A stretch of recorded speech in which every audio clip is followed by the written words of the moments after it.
Welcome to my channel.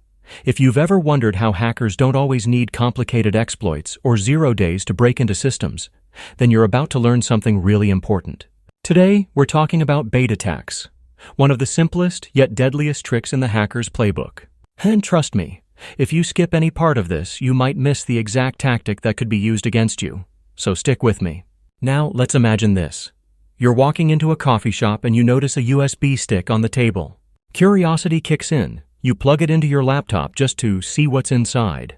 At that very moment, you've taken the bait. What looks like an innocent flash drive can actually be loaded with malware payloads. Hackers often use tools like Metasploit to generate malicious executables, or even something like rubber Ducky USBs that act as a keyboard and start typing commands automatically when plugged in. But baiting isn't just about USBs. Online, it can come in the form of free movie downloads or cracked software. You click, you download, and instead of getting the free content, you install a backdoor.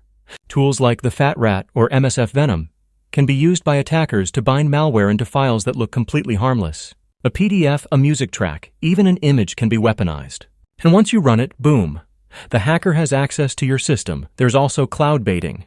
Imagine someone shares a Google Drive or Dropbox file that looks like a report, invoice, or even a job offer. You open it, and it contains a macro-enabled Word doc with malware created using tools like Clippy or Empire.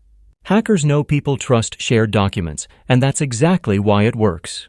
And of course, the oldest trick in the book, fake congratulations, you just won an iPhone, pop-ups. These redirect to phishing sites built with frameworks like SET, Social Engineering Toolkit, designed to steal your credentials the moment you try to claim your prize. Now, here's the scary part. Bait attacks don't rely on breaking advanced encryption or hacking into firewalls. They rely on something much simpler, human curiosity and greed. That's why they work so well. People think just one click won't hurt, but in cybersecurity, that one click is all it takes. So how do you defend against this? First, never trust unknown USB drives or files. If you find one, treat it like a ticking time bomb.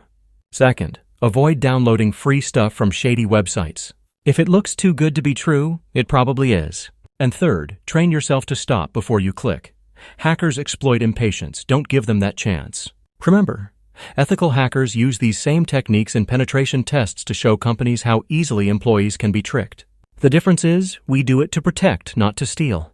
So now you know the truth about bait attacks. Simple, psychological, but extremely effective. And the next time you see a free USB lying around or a tempting download link, I hope you'll think twice. If you learned something new today, don't forget to like this video. Subscribe for more ethical hacking breakdowns and hit that notification bell so you never miss a drop. Stay safe, stay aware, and I'll see you in the next one.